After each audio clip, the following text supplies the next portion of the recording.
ஒரு மாஜி அமைச்சர் 6 எக்ஸ்-எம்எல்ஏக்களை தட்டி தூக்கிய தாவேகா. ஒரே இரவில் ஏடிஎம்கே பிஜேபிக்கு அதிர்ச்சி கொடுத்த விஜய். என்ன அப்படிங்கிறத தெளிவாக இந்த வீடியோவில் முழுமையாக பார்க்கலாம். புதுச்சேரி சட்டமன்ற தேர்தலுக்கான வேட்புமனு தாக்கல் கடந்த 16ஆம் தேதி தொடங்கி இன்று மாலை 3 மணியுடன் நிறைவடைந்தது. மேலும் வரும் ஏப்ரல் 9ஆம் தேதியன்று வாக்குப்பதிவானது நடைபெறவுள்ளது. புதுச்சேரி மாநிலத்தில் உள்ள 30 தொகுதிகளில் தற்போது 4 முனை போட்டியானது நிலவி வருகிறது. குறிப்பாக கூற வேண்டுமென்றால் தேசிய ஜனநாயக கூட்டணி, இந்தியா கூட்டணி, தமிழக வெற்றிக் கழகம், நாம் தமிழர் என 4 முனை போட்டி நிலவுகிறது. இந்நிலையில் நேற்றைய தினம் தமிழக வெற்றிக் கழகத்தின் சார்பில் புதுச்சேரியில் உள்ள 30 தொகுதிகளில் போட்டியிடுவதற்கான வேட்பாளர்கள் பட்டியலை அறிவித்திருந்தது. அதில் ஒரு முன்னாள் அமைச்சர், 6 முன்னாள் இந்நாள் சட்டமன்ற உறுப்பினர்களுக்கு இந்த தேர்தலில் தமிழக வெற்றிக் கழகம் சார்பில் போட்டியிடுவதற்காக வாய்ப்பளிக்கப்பட்டிருக்கிறது. குறிப்பாக கூற வேண்டுமென்றால் சாய் சரவணன் அவர்கள் பாஜகவிலிருந்து விலகி தமிழக வெற்றிக் கழகத்தில் இணைந்த அடுத்த நாளே அவருக்கு போட்டியிட சீட்டு வழங்கப்பட்டு இருப்பது குறிப்பிடத்தக்கது. பாஜக மாநில தலைவராக 2 முறை பதவி வகித்தும் இதேபோல் நியமன சட்டமன்ற உறுப்பினராகவும் இருந்த சாமிநாதன் அவர்கள் கடந்த 2021ஆம் ஆண்டு நடைபெற்ற தேர்தலில் போட்டியிட்டு பாஜக சார்பில் போட்டியிட்ட அவர் தோல்வியடைந்த நிலையில் தற்போது பாஜகவிலிருந்து விலகி தாவேகாவில் தன்னை இணைத்து கொண்டு இந்த தேர்தலை சந்திக்கிறார்.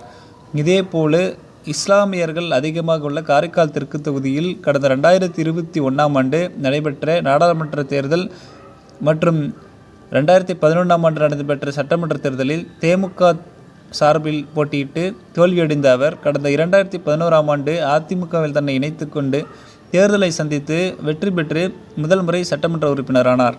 தொடர்ந்து அசனா அவர்கள் கடந்த 2021ஆம் ஆண்டு நடைபெற்ற தேர்தலில் மீண்டும் அதிமுக சார்பில் போட்டியிட்டு தோல்வியடைந்த நிலையில் தற்போது அதிமுகவிலிருந்து விலகி அவர் தாவேகாவில் இணைந்து இந்த தேர்தலை காரைக்கால் தெற்கு தொகுதியில் களம் காண்கிறார். இதேபோல் நெட்டப்பாக்கம் தொகுதியில் கடந்த 2011ஆம் ஆண்டு அதிமுக சார்பில் போட்டியிட்ட பெரியசாமி அவர்கள் வெற்றி பெற்றார். தொடர்ந்து அதிமுக சார்பில் கடந்த 2016ஆம் ஆண்டு நடைபெற்ற தேர்தலிலும் போட்டியிட்டு தோல்வியடைந்தார். பின்னர் கடந்த 2021ஆம் ஆண்டு நடைபெற்ற தேர்தலின் போது அவருக்கு வாய்ப்பளிக்காததன் காரணமாக அவர் அந்த தேர்தலை சந்திக்கவில்லை. தற்போது அவர் அதிமுகவிலிருந்து விலகி இந்த தேர்தலில் அவர் தாவேகாவில் தேர்தலை சந்திக்க உள்ளது குறிப்பிடத்தக்கது. இதேபோல் உருளையான்பேட்டை தொகுதியை சேர்ந்த நேரு அவர்கள் கடந்த 2011ஆம் ஆண்டு நடைபெற்ற தேர்தலில் என்ஆர் காங்கிரஸ் சார்பில் போட்டியிட்டு எம்எல்ஏவாக தேர்வு செய்யப்பட்டார். கடந்த 2011ஆம் ஆண்டு நடைபெற்ற தேர்தலில் என்ஆர் காங்கிரஸ் சார்பில் போட்டியிட்டு எம்எல்ஏவாக தேர்வு செய்யப்பட்டார்.